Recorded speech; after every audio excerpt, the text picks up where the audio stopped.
I'm Papa Penguin, and here are my pontifications on 5 reasons why it's very possible that former SOF folks are working for cartels. So, if you guys follow things in the vet space on social media, you probably heard much weeping and gnashing of teeth over accusations that former SOF folks, a couple of Rangers, SEALs, and a Delta guy, I believe, have been accused of um, training, supervising, leading the paramilitary arm of the CJNG cartel. For those of you that don't know, CJNG is one of the more violent cartels in existence right now. There's about 150 cartels in Mexico. CJNG is one of the most violent. Um, so, if this is true, first off, it is highly likely the U.S. government knows who these individuals are, especially since they recently apprehended El Mayo from the Sinaloa cartel, and that guy's now in U.S. custody and is probably singing like a bird, especially for people that he would have no sense of loyalty to. These guys wouldn't be family, they'd be outsiders that got brought in more than likely. So, the 5 questions that need to be asked when you're assessing this are one, does the accusation pass the sniff test, right? Is this something that is this something that could happen? Two, um, is it reasonable for the accuser to have access to this knowledge? Three, do cartels even do this? Do they compromise people? Four, what's the defense to this accusation? What are people saying in defense of this? And five, is the accusation even physically possible? So let's dig into it.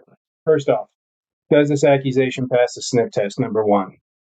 The soft career path is one where we ask human beings, Americans, to do very bad things to bad people. These guys are not plaster saints. That work has a moral cost, and there is no selection process that is perfect. There are dudes who, in the soft community all the time, who take contracting gigs when they retire, where they're working in some very gray areas. So, on that note, let's break down some historical examples to see if there have been any soft guys who have done some hinky stuff. So, first one, Delta Force. A gentleman by the name of Marshall Brown, who was a Delta Force operator back in the day, turned out he was a serial rapist. He got Dale Comstock. That guy worked for a company called Spear Operations Group, and they were doing, I'll just say it, basically, they were a legal hit squad for a certain government over in the Middle East. While what they did was legal, more than likely, it's definitely a gray area. They could go completely black really, really quick, meaning guys get into some stuff, and what they thought they were getting into, by the time they realize what they're really into, they're into it up to neck deep. Four, excuse me. Uh, so you also had a gentleman by the name of Eric Caney, who was one of the OG Delta operators. He wrote in his book Inside Delta Force a while ago, claiming to have killed a former Green Beret by the name of David Arturo Baez in a firefight down in Honduras. There's questions whether Baez was working for the CIA or had gone to work for the Sandinistas. The long and the short of it is, this isn't the first time there's been accusations of Delta guys or soft guys, rather, getting involved in hinky stuff. Then you got William Levine. That is a rather tragic tale of drug abuse. There were accusations against the guy running the spectrum, human trafficking, drug use, drug abuse, drug trafficking. I mean, the list goes on and on and on. And he mysteriously turned up dead on a remote training area on Fort Bragg, and there were questions of whether that was drug related. You had 4 U.S. Army Rangers back in 2006 that robbed a Bank of America branch in South Tacoma. You've got Peter Devins, a Green Beret officer who later became a Russian spy. There have been numerous cases of sexual assault in the special operations community over the years. You can find that. I'll put the link for that up here. And those allegations also included some Delta folks amongst them. Now, just because they're accusation doesn't mean they're true. But what this does say to me is there's definitely some issues of moral rot that may be present in that community. And then you have Staff Sergeant Melgar, the Green Beret, who was unalived by a couple members of Dev Group, Dadolph and Matthews, and Marine Raiders Medea Rodriguez and Maxwell, who, from what it sounds like to me, they unalived him over. They got caught embezzling funds, stealing money, so they decided to unalive him. Then you have Sean Ryan, admitted on the Megyn Kelly interview that I'm sure everybody knows, of participating in narco trafficking at one point down in South America. So the long and the short of it is, turns out soft guys, even the dudes in Delta, are human beings with all the same fallibilities and flaws as other human beings. So yeah, it's very possible that, based off of just historical examples, that there could be Delta SEALs, Rangers down there advising some cartels. So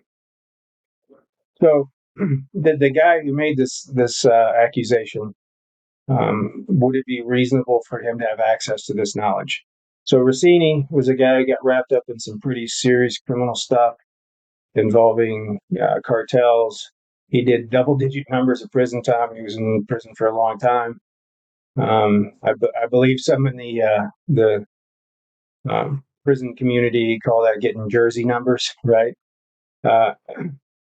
So I did a quick search. I couldn't find his original case, but there is a litany of legal cases he was involved in. Some of the people who were named in those other lawsuits he was involved in were not someone you would want to invite to Sunday dinner. Excuse me. And he did do that amount of time. I did see that in there, that he got sentenced to a lot of time. Now the guy, he is a writer, he's a journalist, he's a veteran advocate, and he is paid for his writing and journalist activity. So there is a financial interest in there. I would say there's probably a moderate level of confidence in his accusation, right? So some of his stuff doesn't add up, but some of it does. So, and he definitely would have been in a position, at least at some point, to have access to this kind of knowledge.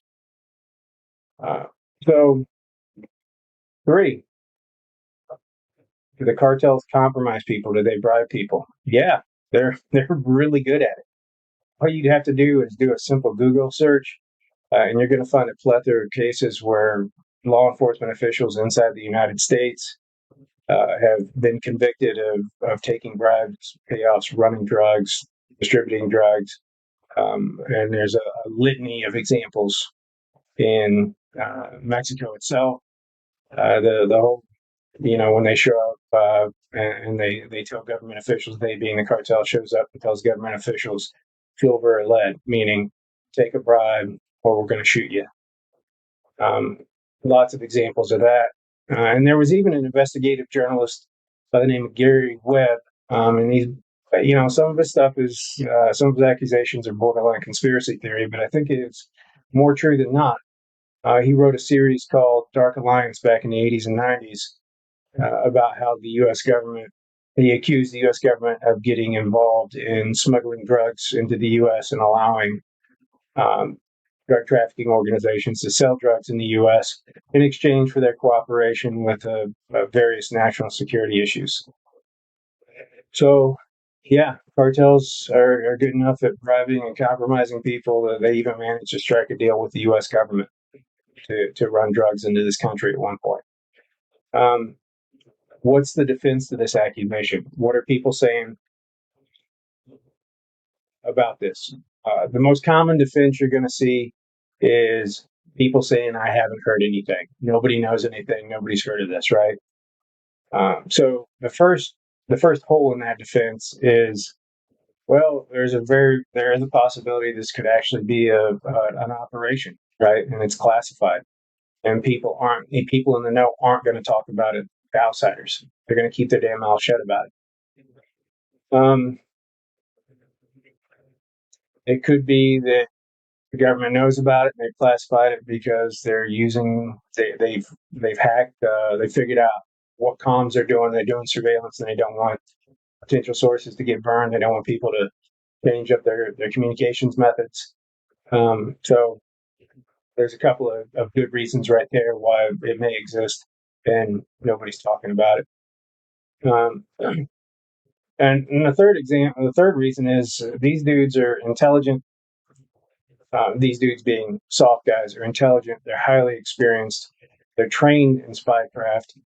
They're experienced, like I said, and they've spent an entire career lying to the people they love about the most about what they do. Right? They don't talk about stuff. There's very much an ethos of that, despite what you see on social media, especially amongst the Delta community. They tend to, from what I can tell, don't like people talking about what they do. Um, the other thing to consider about this is the people saying, well, I haven't heard anything. Those people break down into two basic camps. You have folks who would be in a position to know, these being former operators, right? They were part of the inside clique. And then you have the fanboys. So we'll start talking about the ones in the know, the ones who would be in a position to know. What I would say to them is the absence of evidence is not the same thing as the evidence of absence. Just because no one's telling you doesn't mean it isn't occurring. Um, and we talked about that just a second ago. There's a number of reasons why that could be. To the fanboys, and I don't say that derogatory, right? It's just, I think, the most appropriate term. Just because these operators are coming on your channels, inviting you to barbecues, whatever, or former operators are, does not mean that you're one of the boys. There is a large section of their lives, of their careers, of what they have done, that they're never going to bring you on the inside out about. You're an outsider permanently. They're not going to think twice about lying to you if it serves their purposes, whether that be financial, legal, whatever. Right? Like you're not one of the boys. They would feel zero obligation to be to tell you about something like this, and they would have zero problem lying to you about something like this. So if you're one of the fanboys out there putting out content saying this can't be because everybody I've asked said no, yeah, well, yeah, they aren't going to tell you even if they do. So those are 5 reasons why I think this is a real possibility. So, take it for what it's worth. I'm an outsider. I'm not a soft guy. I could be wrong. I don't think I am. I think the evidence points that it's more likely than not, but I could be. Maybe they aren't with CJNG. Maybe they're with another cartel, but I think it's highly likely, considering the amount of time and the reach and the influence and the level of resources these cartels have, that they've managed to compromise at least a handful of dudes. Let me know what you think down in the comments. Give me a like, subscribe if you would. And I'll talk to y'all later. Papa Penguin out.